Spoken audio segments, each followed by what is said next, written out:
sedikit, tapi orang-orang yang luar biasa lah. Nah, hari ini sebenarnya milad kita, Zat, ketika mulai program Pusat Wakaf Abadi. Jadi tidak lupa, alhamdulillah rabbil alamin, bersyukur pada Allah atas kelimpahan rahmat karunia, selawat salam semoga tercurah pada Rasulullah SAW, keluarganya dan para sahabatnya. Gitu. Ya, jadi kita mulai dulu ya berkumpul dengan orang-orang yang sebenarnya punya semangat, dan semangatnya itu dimulai dari Rp2.000 per hari, Ustaz. Ya. Jadi kita istiqomah bagaimana bisa menyediakan wakaf 2.000 per hari gitu. Memang anggotanya belum banyak, sekitar 55 orang, dan itu sebagian juga ada yang mungkin belum mampu komitmen, tapi bagi kita itu energi gitu yang menyemangati program ini harus tetap jalan. Dan alhamdulillah sampai hari ini kita bisa ya buat perpustakaan untuk masyarakat, ya, buat pelatihan untuk anak-anak muda. Kemudian kita juga bisa bikin media Mantap TV yang mungkin bermanfaat bagi masyarakat yang butuhkan info tentang halal dan thayyiban. Nah, malam hari ini kita berniat bagaimana menuju 10 juta manfaat gitu. Jadi mohon doanya Pak Ustadz Sihansa, Ustadz Lucy. Artinya kita impian ini atau cita-cita ini memang berdasarkan dari petunjuk Allah, ya. Jadi kalau Allah berfirman, wa ma arsalnaka illa rahmatan lil alamin, sesungguhnya Islam itu rahmat bagi semesta alam, ya. Maka sudah semestinya Islam ini bermanfaat bagi banyak orang gitu, ya. Jadi bukan Islam yang menyusahkan orang lain, tapi Islam yang harus bermanfaat. Dan Islam itu sendiri kan melekat pada setiap penganutnya gitu. Maka setiap penganutnya harus menjalankan yang menurut kami ini adalah grid system. Jadi ruang lingkup Islam ini sebenarnya luas gitu, mengatur seluruh aspek kehidupan alam semesta ini.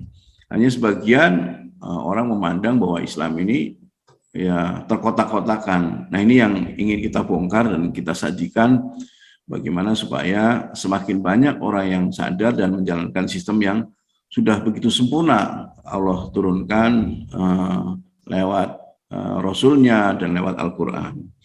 Nah, malam hari ini insya Allah nih ya, Pak Ustadz Sihansa, kita minta ilmunya dan nasihatnya kaitannya dengan bagaimana supaya bisa mewujudkan 10 juta manfaat.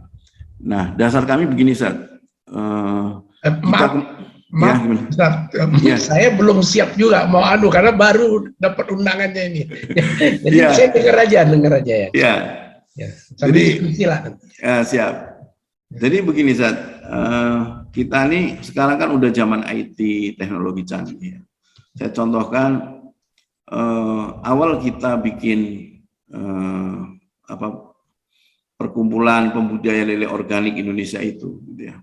Itu ketika kita berkumpul di kampus Dewan Dakwah itu, kita merenung ada sekitar 400 santri yang waktu itu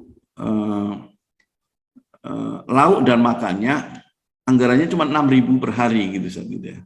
Sehingga kita berpikir bagaimana kita bisa menyiapkan lauk dan makan lebih baik dari itu gitu.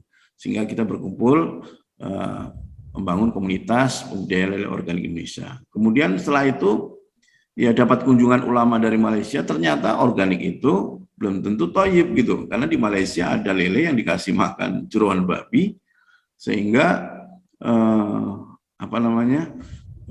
organik belum tentu thayyib. Maka kita akhirnya menyempurnakan, mendirikan perkumpulan masyarakat peduli pangan halal thayyib gitu.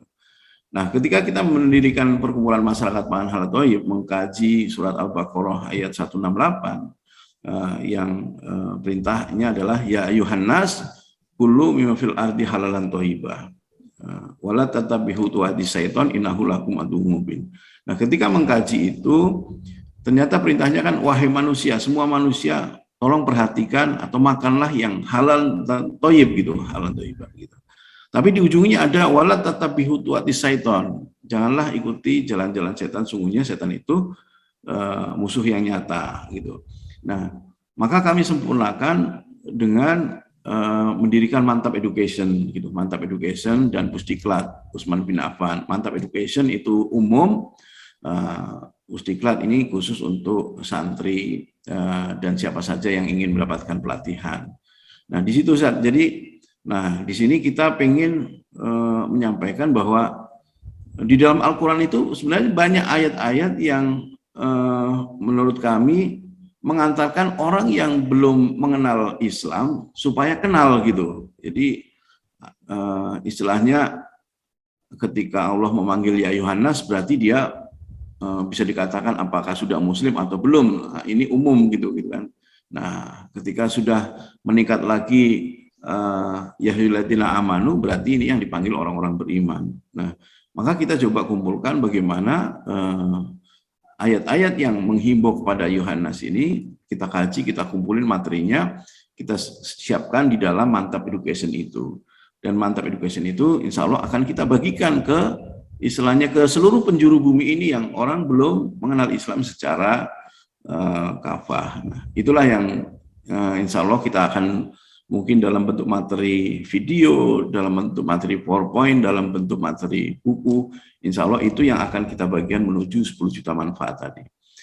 Karena ketika kami bikin video lele, motong lele yang lebih toyib gitu ya, artinya darah bekunya kita bersihkan, semuanya pokoknya bersih supaya makanan ini menjadi makanan yang awet, makanan yang berkualitas.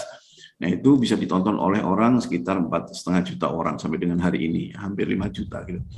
Nah, itu mudah-mudahan nanti kita bikin video juga barangkali bisa bermanfaat bagi 10 juta orang. Jadi impiannya itu, nah kalau kaitannya finansial ya mudah-mudahan dengan kita berbuat kebaikan akan ngefek juga kepada ininya ya, rezeki ya, hartanya. Barangkali itu yang bisa kita bagikan. Pandangan sekarang mungkin saya minta pendapatnya, masukannya dari Ustadz supaya ini lebih sempurna gitu ya. Artinya kita tidak membuat angan-angan kosong atau tidak membuat sekedar tulisan gitu, tapi kita memang kita rancang ini menjadi betul-betul manfaat gitu. Barangkali itu Ustadz yang sebagai pembuka, mungkin Ustadz bisa ambil poin-poin apa yang belum sempurna atau kita bisa sharing diskusi untuk mengerucut pada satu visi tadi, bahwa kalau ajaran Rasulullah itu khairun nas anfa'uhum linnas, sebaik-baik manusia adalah bermanfaat bagi orang lain. Maka kalau kita bisa bermanfaat bagi banyak orang, setiap muslim bermanfaat bagi banyak orang, tentu permasalahan-permasalahan yang ada di masyarakat, di dunia atau bangsa ini akan selesai. Barangkali bisa dari saya silahkan diberi tanggapan dari Pak Ustadz Syihansah dulu. Tafadhol Ustadz. Saya mungkin belum dulu Pak, saya dengar aja dulu kira-kira mungkin dari yang lain gitu ya. Supaya gitu. Nggak apa-apa, santai aja sambil kita diskusi barangkali ya. Nah, mungkin saya akan sampaikan ke Paman Lucy dulu. Ini Ustadz Muhammad Lucy dulu. Ya, saya juga bukan Ustadz nih Pak. Soal agama kurang ya. Artinya begini, Ustadz Muhammad Lucy, saya berharap di mana nanti di Lamahala, walaupun secara online ini bisa terbentuk semacam konsep saya ini bisa diterima gitu kan, dan bisa dipraktekkan, nanti apa yang perlu didiskusikan bisa kita diskusikan. Jadi saya contoh begini, Allah itu sudah menyiapkan ekosistem yang luar biasa dalam pertanian, peternakan, ya kalau di istilahnya Ustadz Syihansah ini smart farming gitu kan. Jadi teknologinya Allah ini luar biasa sebenarnya ya, dari apa namanya biji bisa menjadi tumbuh besar, buahnya banyak ya. Kemudian kalau kita bicara mikroba di tanah itu ada yang tugasnya mencari nitrogen sebagai gantinya pupuk urea, ada fosfor, itu semuanya sudah ada makhluk yang disiapkan Allah sedemikian sempurna gitu. Namun kadang-kala kita nggak mau mentadaburi alam ini sehingga kita terbawa oleh sistem kehidupan instan yang instan itu tanpa sadar kita merusak ekosistem yang terbangun gitu. Jadi saya berharap mungkin Pak Ustadz Muhammad Lucy bisa menjadi perwakilan di Adonara, saya nggak tahu nanti berapa kecamatan, Pak Ustadz, kita bisa tawarkan kepada anak-anak muda siapa yang bisa menjadi apa istilahnya kalau di halal itu penyelih halal, ya, ada penyelih halal, ada auditor halal, ada manajer industri halal. Nah, ini bisa kita diskusikan apa namanya. Yang jelas bagaimana terbentuk smart farming halalan thayyiban yang menyediakan pangan halalan thayyiban, sehingga pangan ini bukan sekedar memenuhi lapar, ya, tapi sebagai apa namanya, energi spiritual, sebagai bahan untuk mencetak sumber daya manusia yang cerdas, juga mencetak SDM yang kuat, yang sehat gitu. Mungkin demikian dulu Pak Ustadz Lusi, kita diskusi sampai mudah-mudahan bisa tergambar yang jelas apa yang bisa diaplikasikan di Lamahala. Apa betul Ustadz? Baik, Assalamualaikum warahmatullahi wabarakatuh. Waalaikumsalam warahmatullahi wabarakatuh. Pada tempat yang pertama saya ingin menyampaikan apresiat selamat milad buat Pusat Wakaf Abadi. Insyaallah kedepannya selalu dirahmati Allah SWT dan semua ibadahnya senantiasa dicatat sebagai nilai ibadah sisi Allah Subhanahu. Amin amin ya Allah. Selanjutnya juga saya salam kenal, saya menyapa Abah Sian Sara Riyadi. Enggak, panggil nama aja, Sian saya Pak, ya harus ya. Boleh. Ya, ya saya juga. Baik. Baik, Pak. Sama-sama, lanjut. Ya, Pak. Terkait apa yang disampaikan oleh Ustadz tadi, insya Allah kami juga sangat berharap. Karena mungkin semua kita tahu bahwa kami yang di bagian timur Indonesia yang minoritas, yang alhamdulillah sejauh ini kami punya potensi yang mungkin di meeting atau Zoom sebelumnya, Ustadz juga tahu bahwa potensi di sektor kelautan sangat besar. Dan sejauh ini produksinya juga sangat bagus. Hanya saja masyarakat sendiri, apa yang mereka dapatkan itu tidak mereka manfaatkan secara optimal. Dalam tanda petik mungkin istilahnya dimanfaatkan walau alam bisawab. Tapi kelihatannya demikian. Mengapa saya menyatakan demikian? Karena tingkat kehidupan masyarakat nelayan sendiri, kehidupan anak-anaknya, sekolah anak-anaknya, ini menjadi terabaikan. Sehingga sebagai masyarakat yang ada di sini, kami cukup memperhatikan akan masalah tersebut.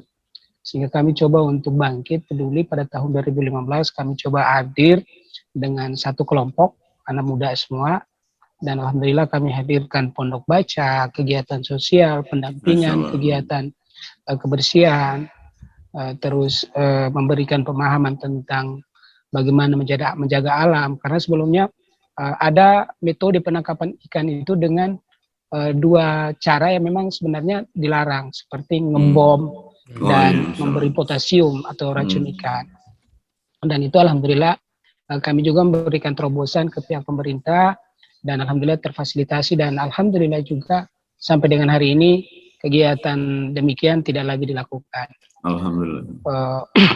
Di sisi lain mungkin di meeting sebelumnya juga kami pernah menunjukkan salah satu produk kami yang kami sebut di sini dengan jagung titi, watabiti namanya, jagung titi dalam bentuk kemasan.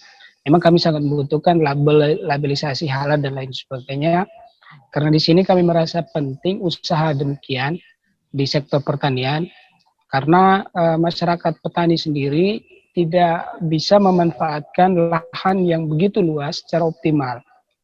Banyak sekali lahan tidur, sehingga kami mencoba untuk memfasilitasi sedikit menyuarakan kondisi yang ada di desa kami, dan alhamdulillah mendapat sentuhan dari orang-orang baik, jamaah, meskipun tidak seberapa. Itu kami coba untuk memberikan dukungan pada pihak petani, selanjutnya ke pihak yang membuat jagung titi sendiri, dan kami sebagai lembaga melakukan produksinya dalam bentuk kemasan, dan kami coba untuk produksi. Tapi kembali lagi kami lagi dicuci oleh Allah Subhanahu Wa Taala. Kemarin bencana, base camp kami, kantor kami, semuanya terbawah, dan mungkin saya juga demikian. Rumah saya juga baru dibangun lagi, Pak. Masih beratapkan langit. Masih beratapkan langit. Ada bencana apa? Ada banjir bandang, Ustaz. Oh, banjir bandang. Daerah mana? Banjir bandang. Adonara itu di mana? Di Adonara Timur, di Kabupaten Flores Timur, NTT, Pak. Oh, iya. Kemarin Seroja. Ya. Betul. Ya, silakan lanjut, Pak. Kebetulan kemarin tempat kerja kami, rumah saya juga termasuk di dalamnya, itu juga semua lagi diuji oleh Allah SWT, sehingga kami coba untuk bangun kembali. Saya juga baru sementara proses, Pak, belum di atap. Masya Allah. Semoga dimudahkan Allah ya. Ya, insya Allah. Ya, tapi ya insya Allah. Jadi pada prinsipnya kami berjalan demikian, perlahan, tapi kami yakin bahwa ini lagi diuji Allah lah. Kami menerima dengan lapang dada, insya Allah. Dan alhamdulillah, kendati pun kondisi seperti ini, kami terus berkarya dalam hal ini memfasilitasi yang umat-umat kita yang masalahnya lebih besar ketimbang yang saya alami. Kendati pun aset kami dan lain sebagainya, tetapi ada yang lebih membutuhkan. Seperti kata Ustadz tadi, ada baiknya kita bisa bermanfaat untuk umat yang lain. Nah, dalam kondisi seperti ini, kami merasa terpanggil sekali. Sehingga alhamdulillah, kami coba bersinergi dengan beberapa NGO yang kemarin peduli aksi bencana, dan mereka ada menitipkan program untuk penyediaan air bersih, dan alhamdulillah itu juga sudah kami fasilitasi di titik bencana utama. Di sisi lain, yang Ustadz sampaikan tadi terkait dengan labelisasi dan lain sebagainya, mungkin saya belum dapat istilahnya konten malam ini seperti apa yang akan kita tuju gitu loh, Ustadz. Yeah. Sehingga mungkin lewat kita diskusi pada kesempatan ini bisa diperjelas kira-kira apa yang bisa kita dapatkan, ilmu apa, metode apa yang bisa kita, minta maaf, seperti saya bisa aplikasikan di tempat saya yang minoritas, bagaimana memberikan pemahaman terhadap warga terkait dengan konsep halalan thayyibah. Mungkin secara garis besar kita tahu, tetapi ada hal-hal yang khusus yang menjadi penting kita memberikan pembelajaran untuk masyarakat di sini. Apalagi di sisi lain, untuk di wilayah NTT itu banyak sekali Nasrani dan ada juga perkampungan mu'alaf. Nah, hal ini juga sering kami masuk di dalamnya untuk memberikan pemahaman-pemahaman dan lain sebagainya. Sehingga mungkin apa yang direkomendasikan Ustadz bisa kami sampaikan di kampung mu'alaf itu, ataukah di rumah tafis yang kami baru berjalan 2 minggu, Ustadz. Mohon doanya, semoga rumah tafis kami satu-satu rumah tafis di Adonara.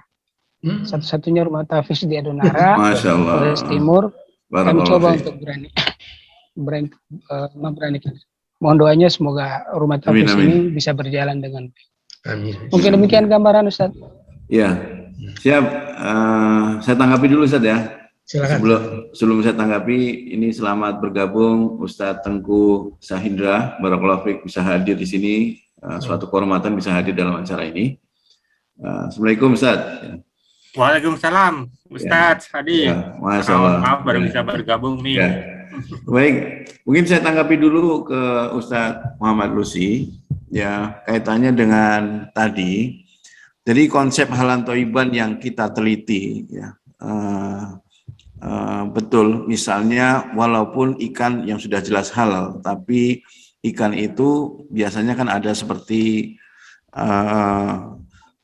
darah bekunya gitu ya, darah beku gitu. Kemudian kadang-kadang kotorannya itu enggak bersih. Nah, ini nanti barangkali Ustadz Syihansa juga bisa menanggapi. Kalau di Jepang itu orang bersihkan ikan saja itu ada sertifikatnya gitu. Jadi betul-betul thayyib itu clear ya. Jadi kalau di Al-Quran misalnya darah itu haram, ya sebenarnya walaupun setetes, 2 tetes, kalau banyak, bahkan kalau kandungannya itu ternyata ada sumber penyakit atau hal-hal yang merusak kualitas gitu ya. Jadi misalnya ikan itu kalau darahnya nggak bersih, biasanya nggak awet gitu.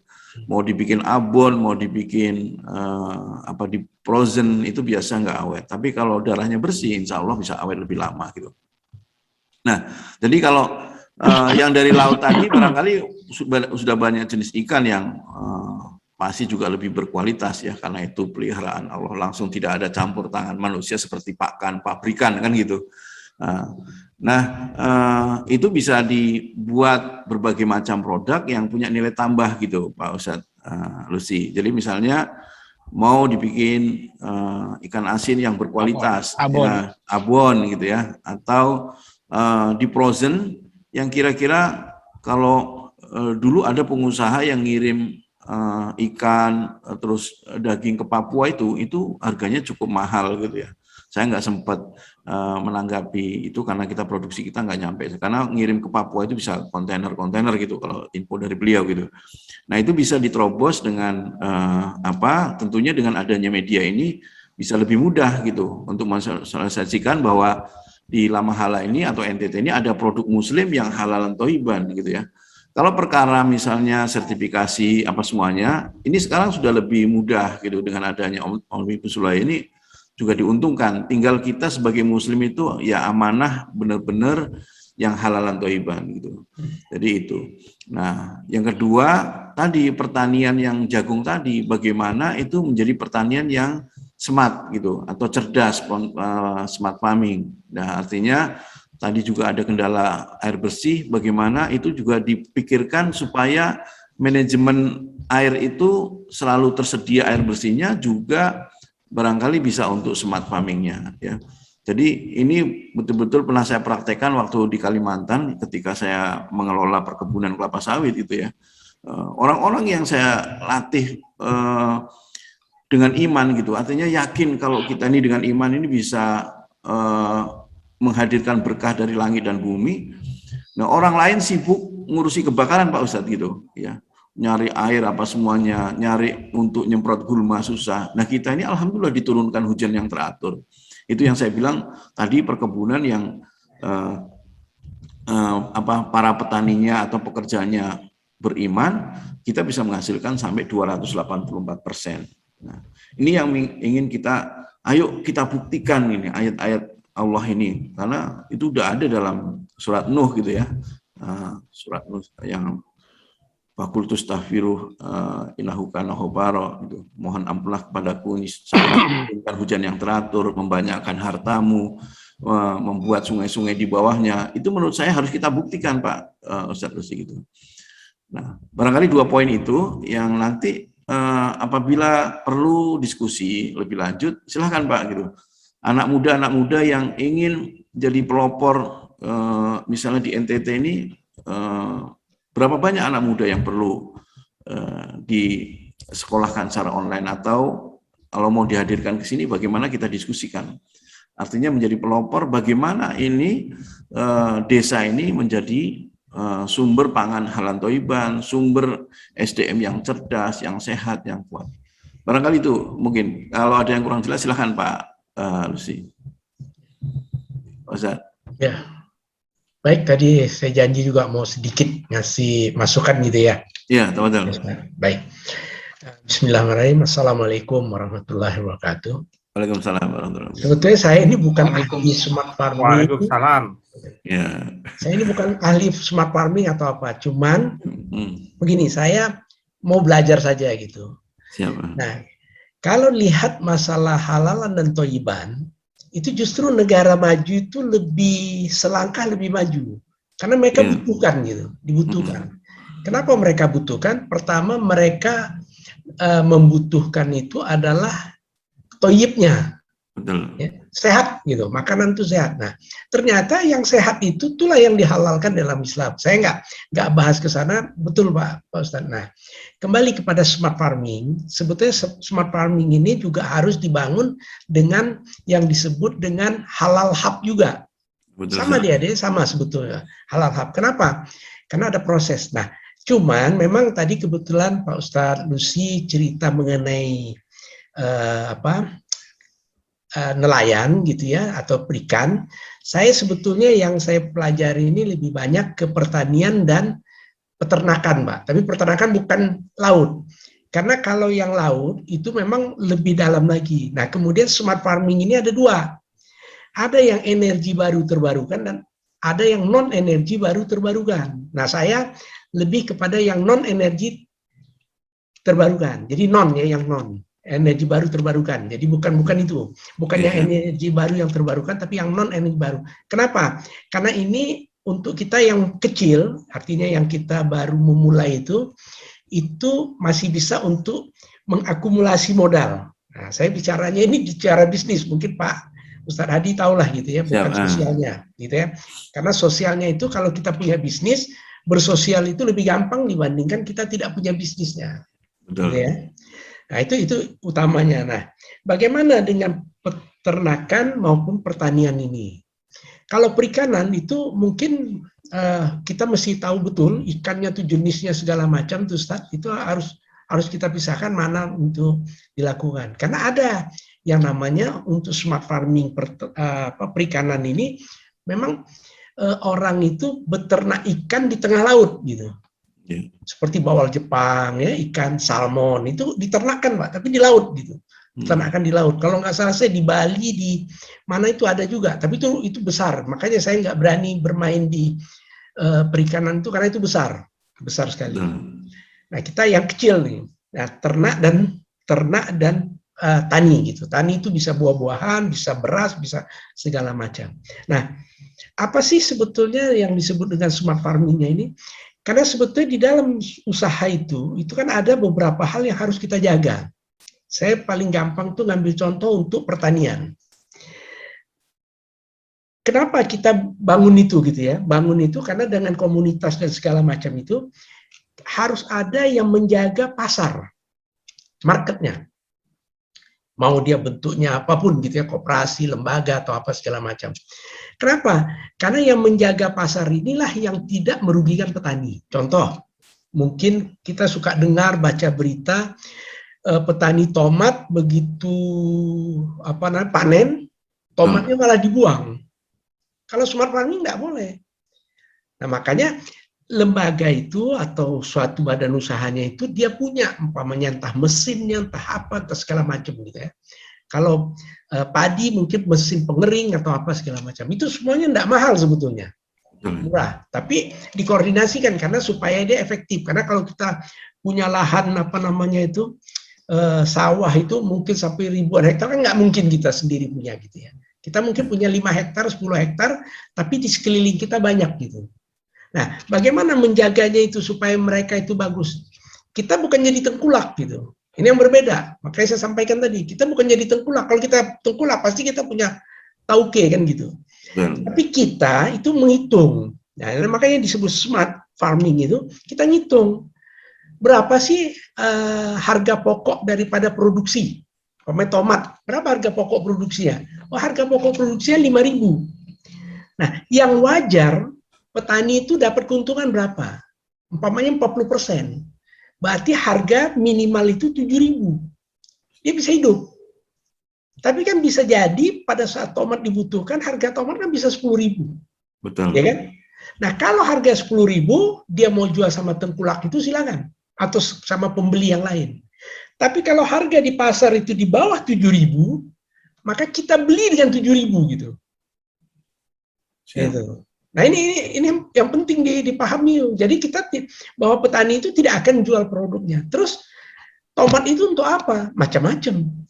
Ya kan? Dikeringkan bisa, dibuat segala macam, itu bisa. Nah, itulah yang disebut dengan smart farming-nya.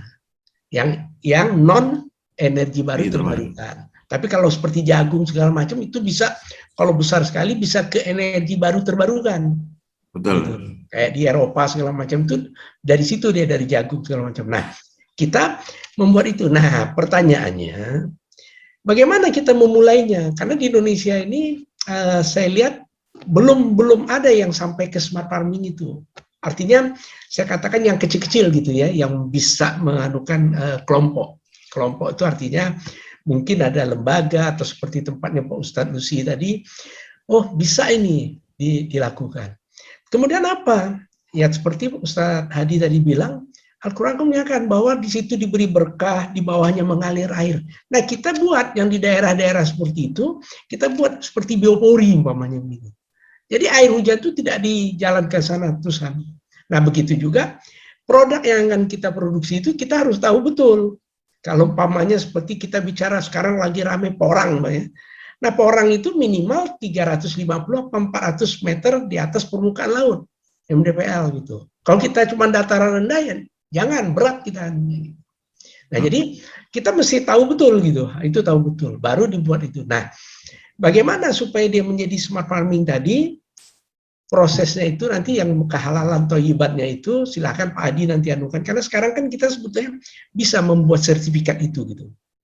Ya, dengan yang benar gitu ya. Karena kalau orang sebetulnya pemerintah itu kan melepaskan tuh untuk membuat sertifikat itu. Karena kalau orang tidak menempelkan label halalnya, orang tidak mau beli. Saya aja kalau beli barang tuh saya lihat ada label halal nggak, ya kan?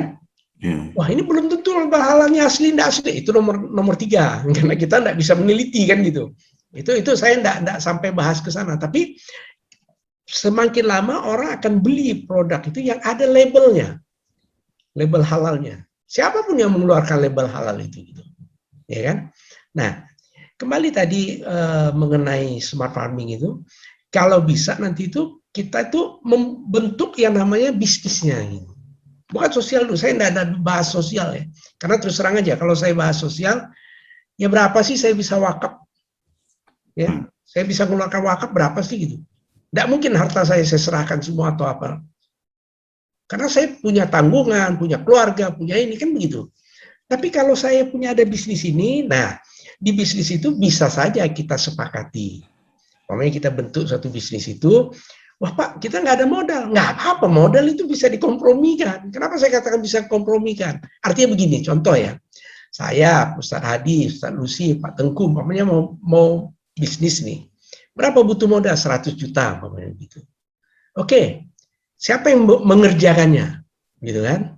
Ustadz Lucy bilang, saya ini yang nyangkul, umpamanya gitu. Oke, nah, nanti kita bagi sahamnya. Artinya, saham itu masih hutang kan gitu. Umpamanya saya yang mengeluarkan 100 juta, jadi hutang ke saya. Nanti dikembalikan dari mana? Seandainya dapat dividen, umpamanya setiap 3 bulan kita dapat dividen, umpamanya ini 10 juta. Ya kan? Tadi kan hutangnya, berarti kalau berempat 25 juta. Oke, 40% dari dividen yang dibagikan itu, potong untuk bayar hutang. Itu bisa dilakukan gitu. Itu model pembiayaan. Nah, tapi kalau kita belum apa-apa mau cari untuk sekarang ini banyak sekali gitu. Banyak sekali yayasan yang hampir setiap hari dia kirim WA segala macam tuh yang kadang-kadang pun kita tidak tahu yayasan itu dari mana. Betul, ini maaf saya sering sekali itu sampai saya suka tanya, Anda ini dari yayasan tidak jawab ya? Banyak Pak, banyak sekali. Nah, kalau yang kadang-kadang kita lihat oke lah gitu. Tapi dan kita juga harus hati-hati dengan yayasan yang ada sekarang yang minta bantuan itu. Jadi bukan soal anunya, karena sangat sekali gitu. Dan sekarang ini kita hanya membantu, ya maaf saya ngomongnya, tidak yang strategis gitu. Tidak strategis. Contoh nih, umpamanya orang sakit. Kita kumpulkan duit untuk orang itu. Dapat betul kita biayai dia. Kenapa tidak kita buat, ada lembaganya itu, seperti umpamanya nanti itu kalau umpamanya bangun kita ada bisnisnya itu, ada orang-orang yang kita biayai segala macam, dia itu membantu orang-orang miskin, petani-petani kita untuk mendapatkan fasilitas BPJS dari negara. Kita bantu dia ngurusnya gitu. Karena dia nggak mungkin buta huruf atau apa, nah kita bantu. Dan kita berdayakan masyarakat itu dengan sebaik mungkin. Gitu. Nah, itulah yang disebut dengan smart farming tadi. Secara globalnya, Pak.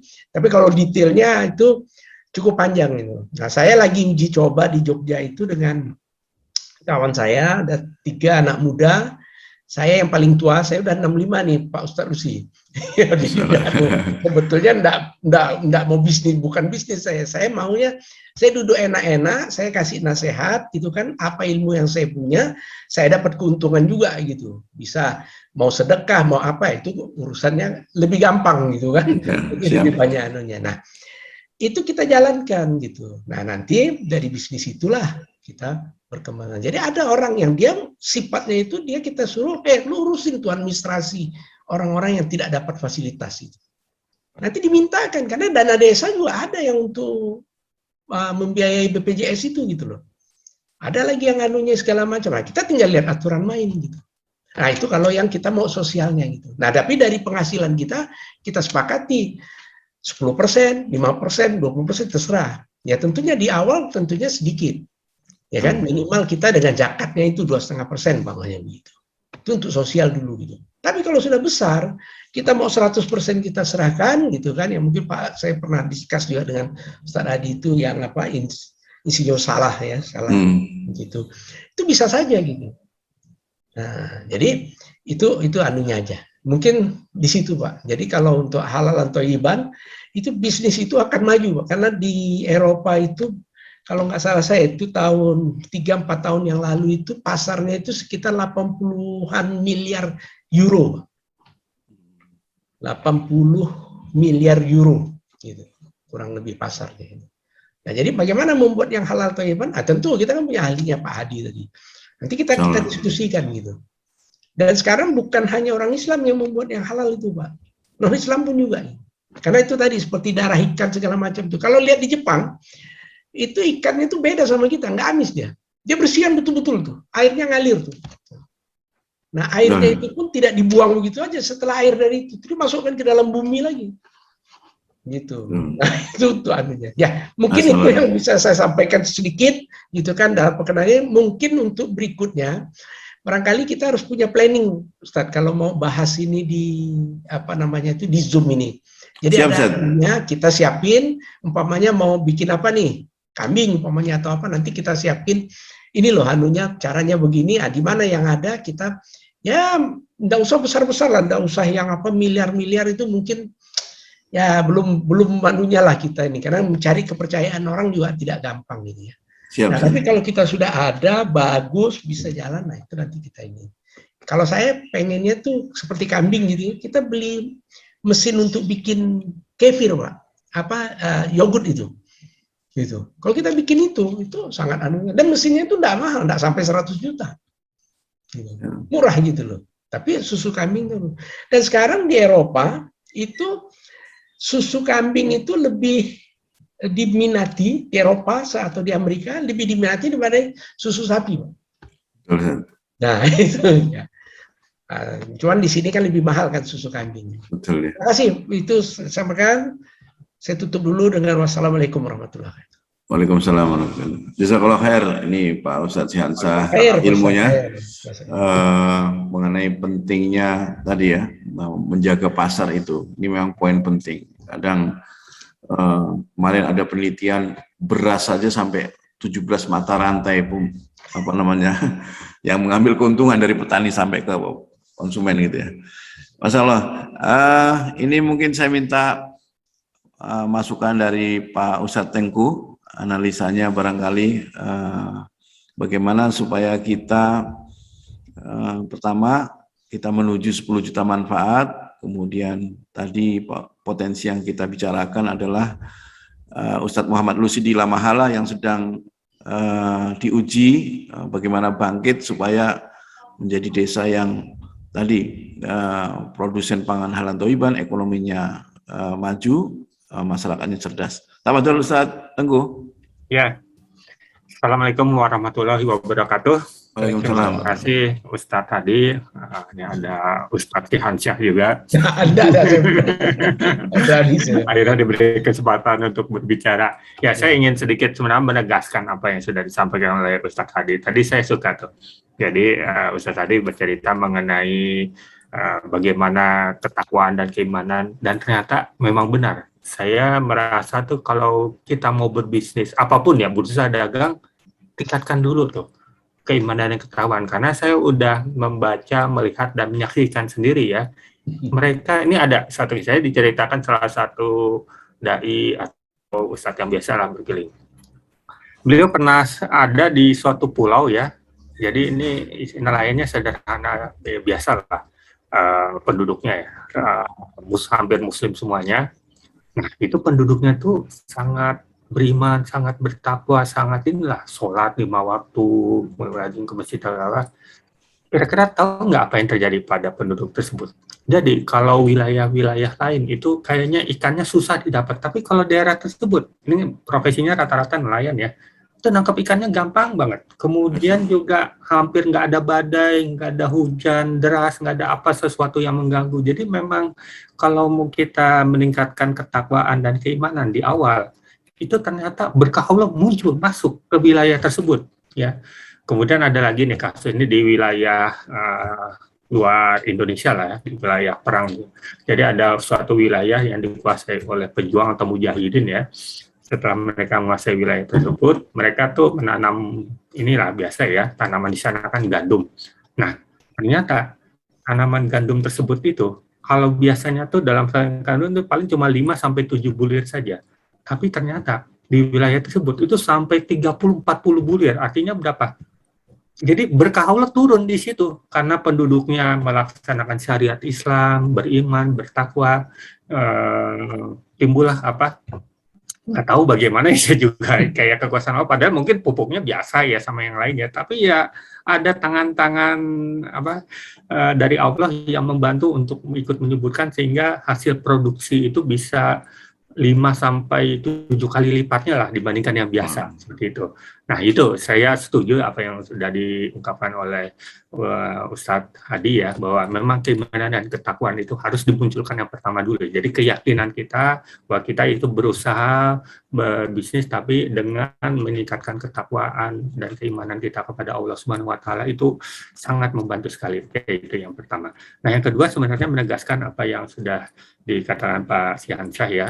Jadi memang kita itu perlu strategi, perlu cara ya smart lah ya. Jadi jangan cuma kita cukup benar-benar. Tapi kalau kita nggak tahu cara memanennya ya percuma juga. Misalnya kita udah dikasih nih ikan berlimpah, tapi nangkapnya sembarangan. Kemudian potongnya juga ini akhirnya mungkin nggak halal, nggak toib dan apa. Nah itu perlu ini apa ilmu sendiri ya. Jadi memang yang pertama tuh iman dan takwa, kedua adalah ilmu. Nah untuk mengelola apa berkah yang sudah dimunculkan dari Allah. Itu saja sih sebenarnya yang ingin saya sampaikan. Memang saya udah melihat ya menyaksikan sendiri lah ada sekelompok petani yang boleh dibilang dia ya mungkin nanamnya biasa aja, tapi kenapa petani yang sama di sebelah itu apa kayak gagal panen gitu, bulir-bulirnya nggak berisi, yang ini berisi, padahal pupuknya juga sama, tapi mungkin dia pupuknya nggak pakai pupuk ini ya, pupuk pestisida ya, pupuk inilah ya, pupuk organik. Yang sebelah ini mungkin udah lebih pengalaman, dia pakai pupuk yang lebih maju, pupuk apa sih, ada apa ya namanya, pupuk kimia itulah ya.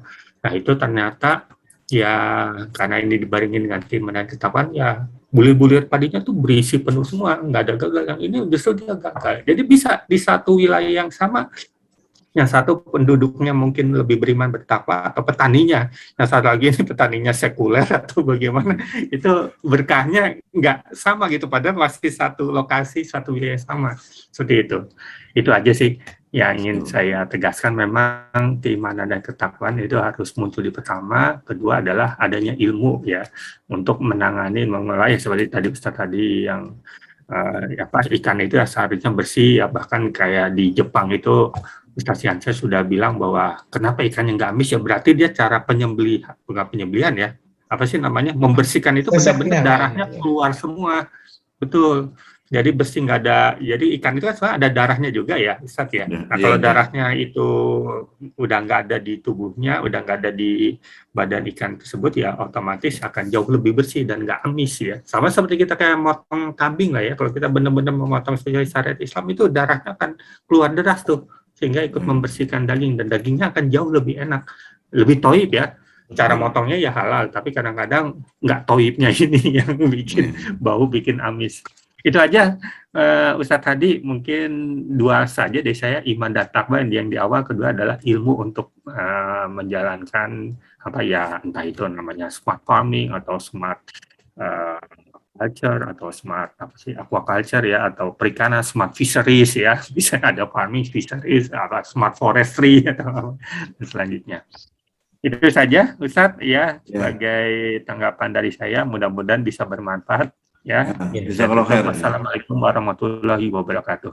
Waalaikumsalam warahmatullahi wabarakatuh. Jazakallahu khair Pak Ustadz Tengku. Ini sudah menegaskan jadi testimoni orang-orang yang dan itu pernah disampaikan sebenarnya hadisnya oleh Profesor Didin Habiduddin ya. Betul. Saya kurang hafal, tapi artinya janganlah kamu makan kecuali dari makanan orang-orang bertakwa gitu. La na'kulu ila ta'ami. Pokoknya itu. Jadi ini harus dibangun jalur produksi distribusi memang oleh orang-orang yang beriman bertakwa. Jadi kalau diteliti para ulama terdahulu itu memang sangat hati-hati betul ya terhadap makanan itu, sehingga wajar kalau mereka 6 tahun habis Quran, 15 tahun Imam Syafi'i jadi mufti gitu ya, Osama bin Zaid 18 tahun jadi panglima, Al-Fatih 21 tahun jadi panglima gitu. Dibanding dengan generasi-generasi sekarang yang ya kita bisa tahu ya saja, dan kita kesal sendiri ya sudah ya saya yang sering langani santri itu udah sekian tahun masih saja nggak paham ayat-ayat yang kita baca 17 kali sehari gitu. Jadi Al-Fatihah yang kita baca 17 kali sehari saja nggak hafal-hafal maknanya gitu. Bagaimana kita mau nyambung dengan Allah gitu kan. Ini yang menyedihkan. Barangkali itu, di sini juga ada Ustadz Linop dari Itsmi Bekasi. Barakallahu fiik, Ustadz bisa hadir. Beliau punya produk bakso jumbo bahagia, beliau juga produknya di Halalan Thayyiban, dan produknya ada prosesnya sangat baik sekali. Barangkali Ustadz Linop mau cerita dulu tentang ini tanggapannya dari apa yang kita sampaikan dulu, kemudian mungkin memperkenalkan juga bagaimana kualitas produk ya, pembeda produknya ya, baksonya besar-besar, jual murah lagi gitu kan. Nah ini tanda-tanda keberkahan menurut saya gitu. Apa itu Ustaz Linop? Assalamualaikum warahmatullahi wabarakatuh. Waalaikumsalam warahmatullahi wabarakatuh. Ya, salam kenal untuk semua, Ustaz. Ya. Mohon izin, Linov dari Bekasi Timur. Alhamdulillah bisa bersilaturahim. Mengenai apa nih Ustaz? Ya, tadi mungkin Ustadz bisa testimoni tentang keberkahan usaha ya. Salah satunya tadi saya kan udah nyicipin bakso jumbo bahagia nih yang diproduksi secara halal thayyiban. Jadi kalau dibandingkan dengan pengusaha atau pedagang bakso yang orientasinya hanya untung gitu kan, saya rasa bakso porsi yang Ustadz jual itu 15.000 itu udah puas banget gitu. Jadi satu orang menurut saya nggak habis gitu, itu untuk porsi 2 orang gitu kan.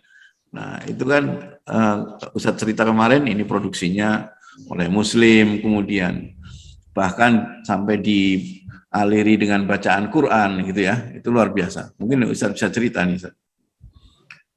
Iya Ustaz, sebagaimana kita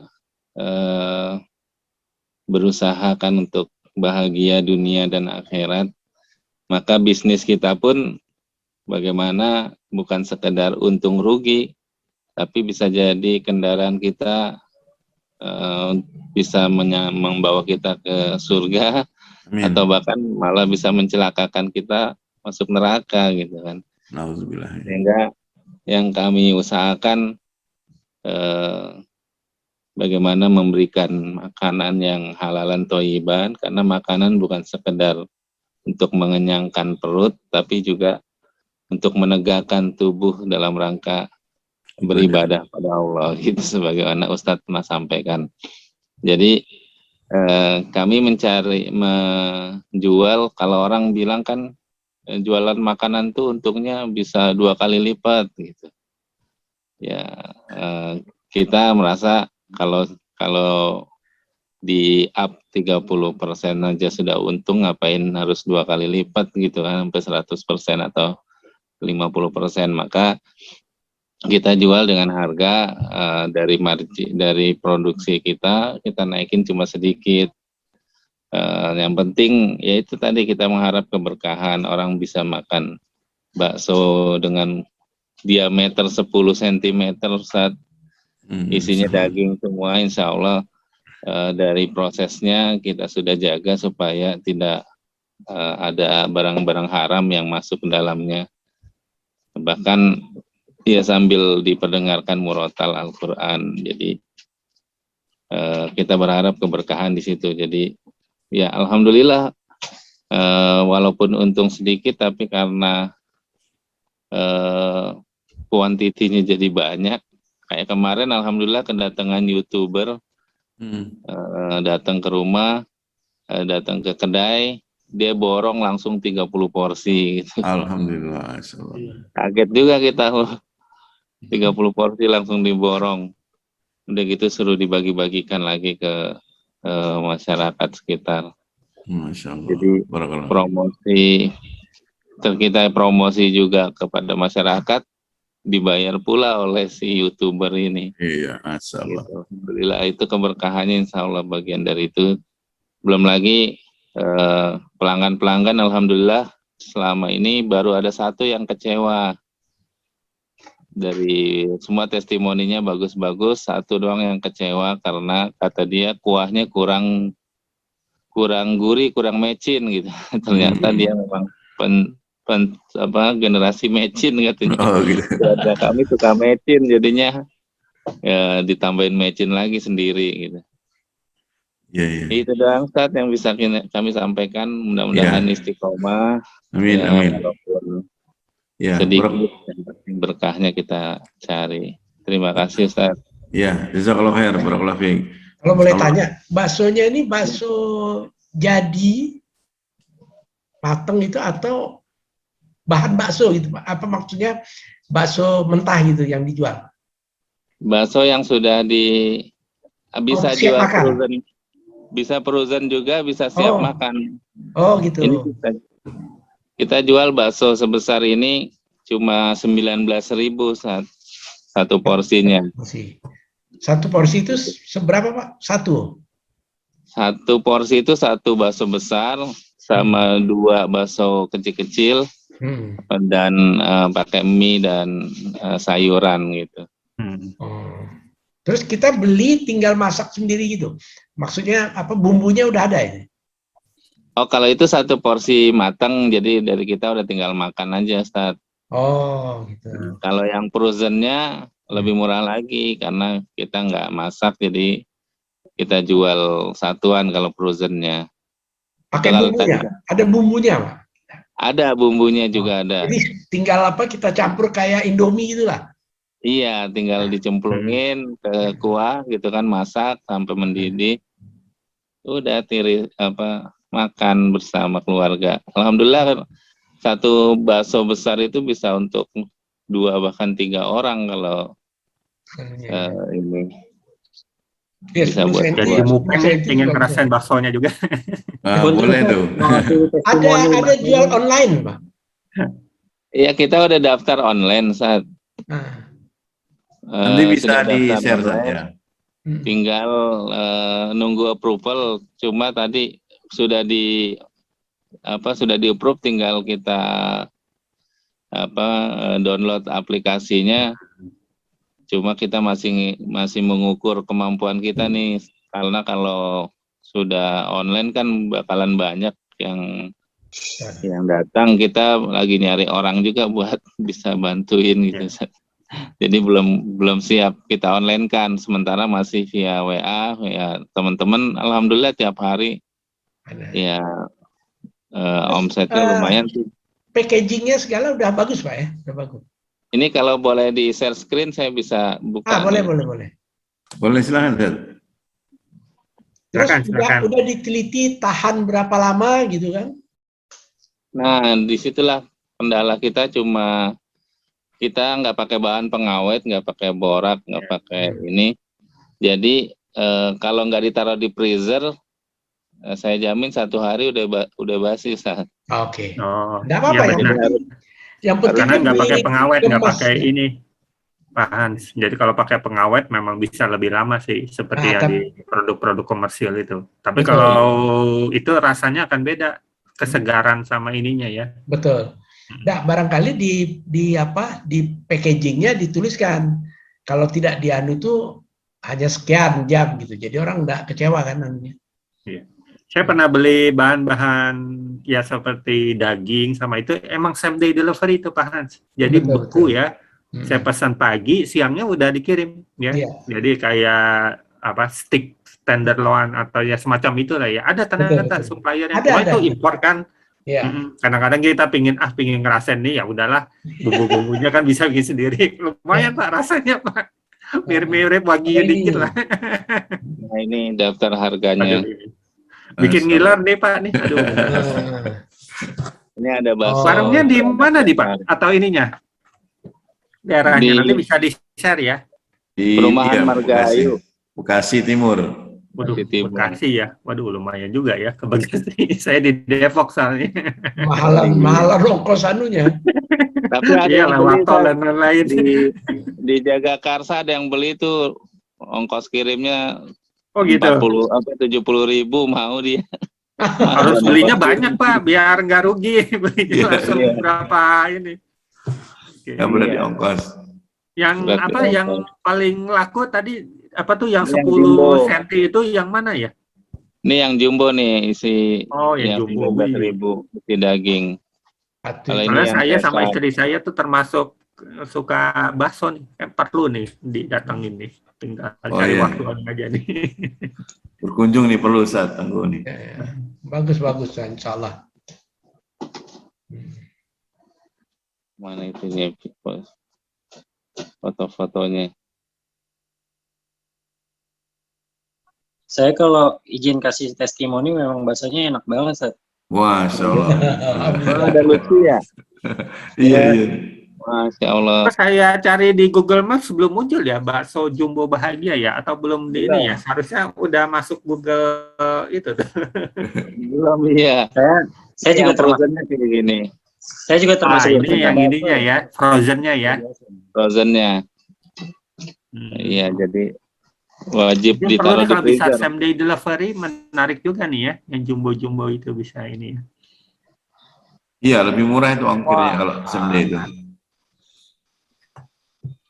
Nah, ini yang isi daging. 10 cm.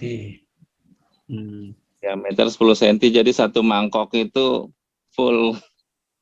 Wih, ini Mas untuk orang yang kayak Adera ini makannya nih. Iya.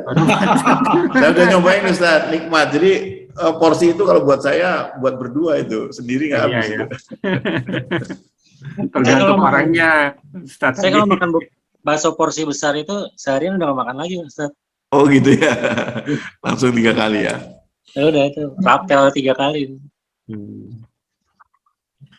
Itu juga punya Lutfi enak itu kentang Mustofanya.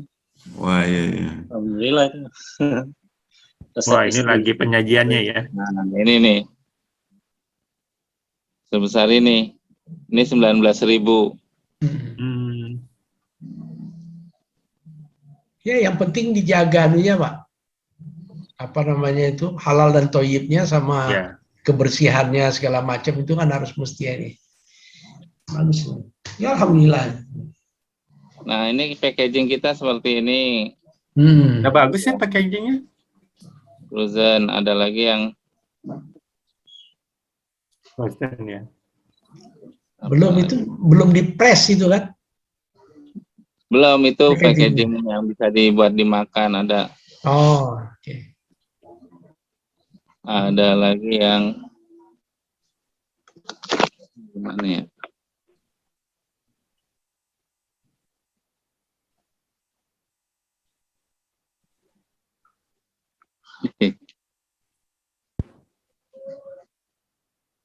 Yang terbaru kita bikin model mangkok jadi bisa buat hampers ketika orang mau ini. Iya. Karena itu ya. Bagus ya. Iya. Nah model begini nih. Ini awalnya pakai nama anak saya Bakso Mas Sobru. Udah ganti ya, sekarang Jumbo Bahagia. Ganti karena supaya mudah dikenali aja. Ya. Bikin itu apa, hak cipta apa sih istilahnya, haki ya. Jadi ya. langsung Jumbo apa gitu, biar jangan keburu, itu penting juga tuh sebagai ini merek ya. Ya.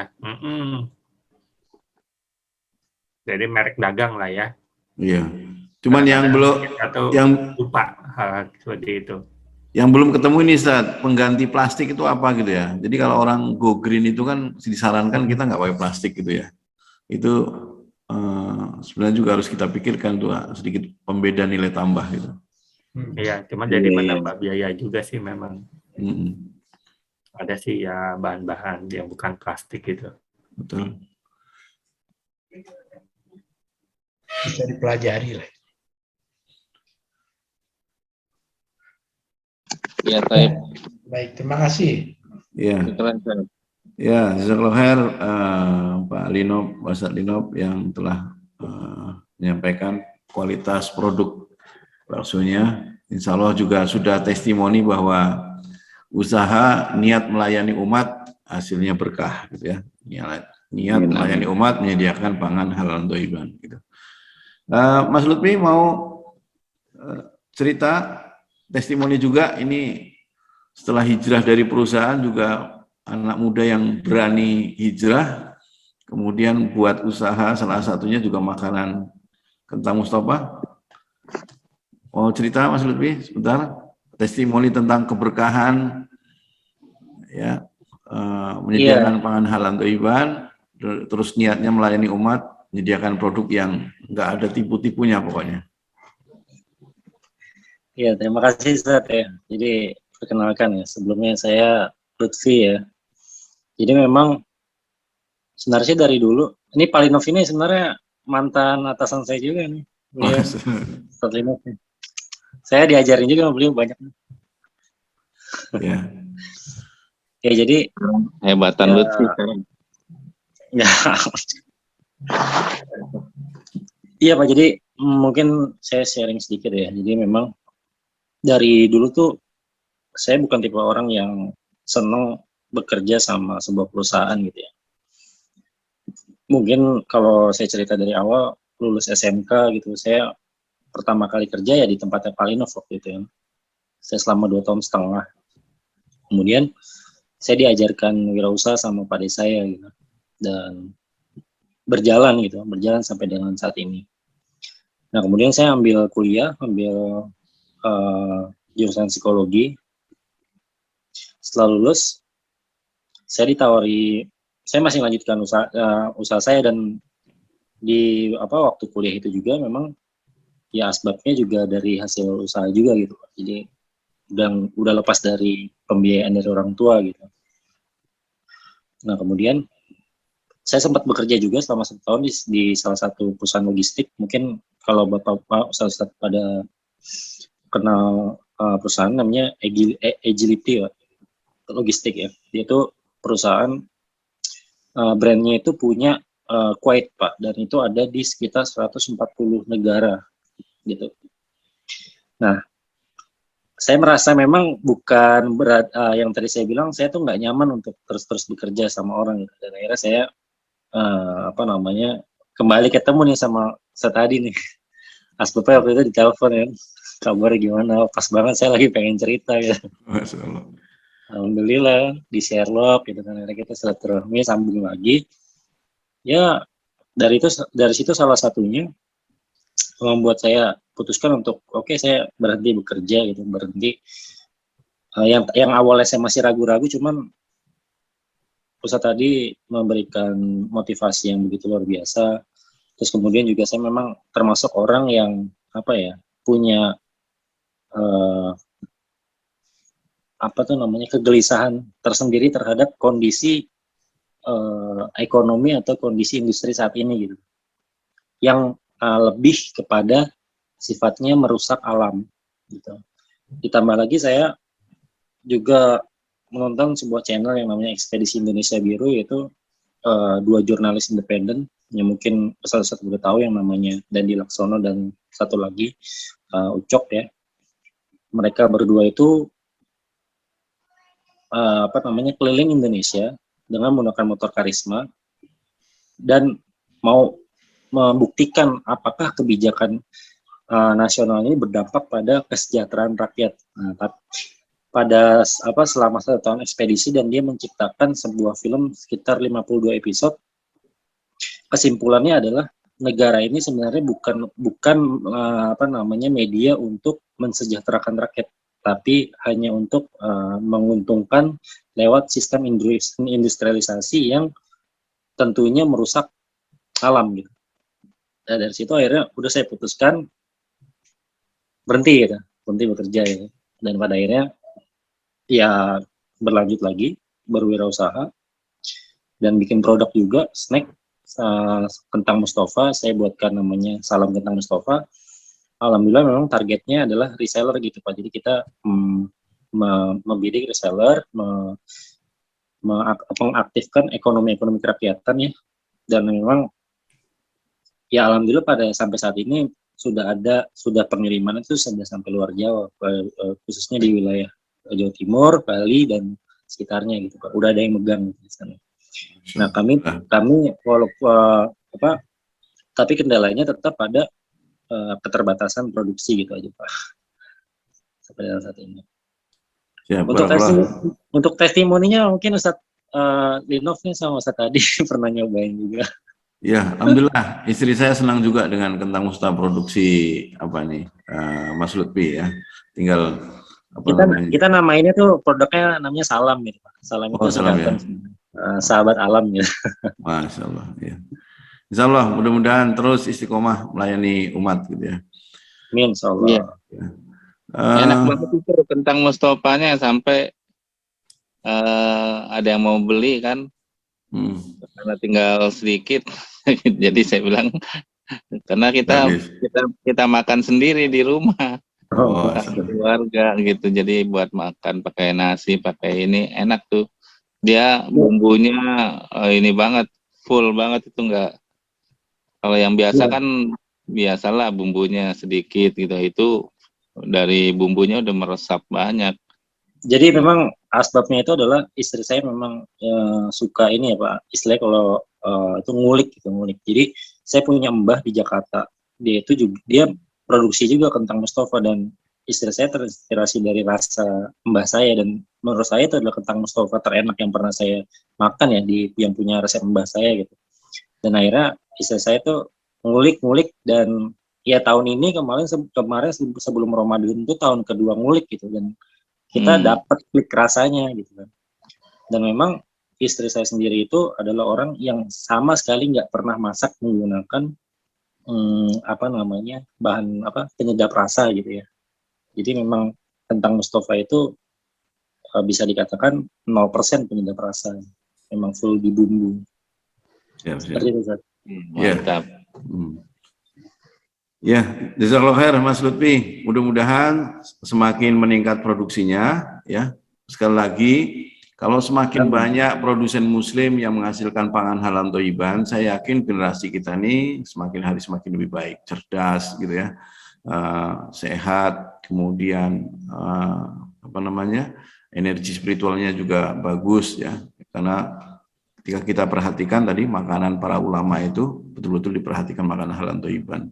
Termasuk bahkan mungkin Pak Ustadz Syihansa yang sering melanglang dunia ya, negara terbaik Finlandia itu yang terbaik Human Development Index-nya itu makanannya juga diperhatikan. Saya kurang detail tapi saya pernah dengar gitu, begitu diperhatikan makanan anak-anak sekolahnya. Gitu ya. Jadi kita pengen bagaimana dari hulu ke hilir betul-betul tercipta ekosistem pangan halal thayyiban. Ya. Dari Ustadz Muhammad Lusi tadi, mudah-mudahan dari Lamahala sono, walaupun diuji dengan bencana, bisa menghasilkan bangkit semangat menghasilkan produk yang berkualitas. Mungkin bukan hanya Indonesia, juga ke luar negeri, karena secara grafik peningkatan jumlah orang memeluk muslim meningkat gitu. Bahkan saya juga menarik agen-agen saya yang suka ikan lele, ikan apa itu non-muslim gitu. Jadi mereka senang produk kita. Ya alhamdulillah gitu kan. Mudah-mudahan jadi asbab hidayah buat mereka gitu.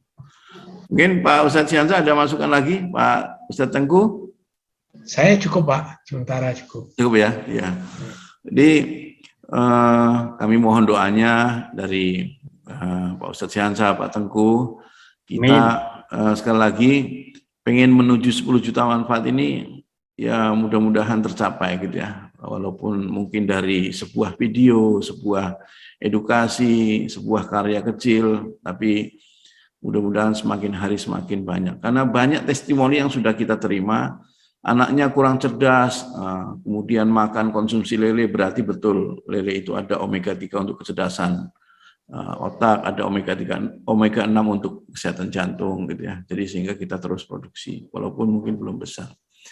Sekali lagi kami ucapkan jazakallahu khair Pak Ustadz Syihansa, Pak Tengku, Pak Ustadz Lino, Mas Lutfi. Tadi sebenarnya ada Pak Ustadz Selamat dari Mojokerto, tapi tadi belum sempat saya sapa, sudah out ya.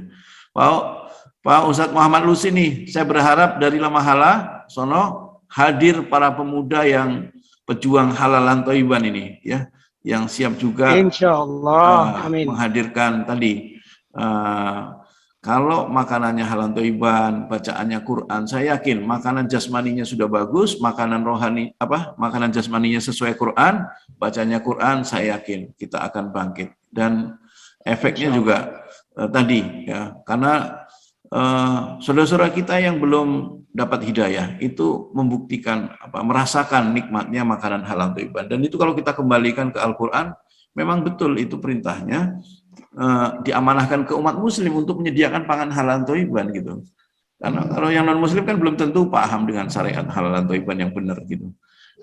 Dan halal thayyiban itu ketika kita kaji lagi di ayat Al-Baqarah 172, itu ayatnya sudah ya ayyuhalladzina amanu kullu min thayyibat, sudah bukan bicara halal tapi sudah bicara tentang thayyib. Jadi orang-orang beriman itu sebenarnya harus lebih detail tentang thayyibnya gitu ya. Jadi misalnya jagungnya tidak ada lagi residu pestisida. Jagung Lamahala dijamin tidak ada residu pestisida. Nah, itu mantep Pak. Kita promosikan produknya mungkin nasional sampai internasional. Insya Allah gitu ya. Kalau kualitas pasti dicari orang.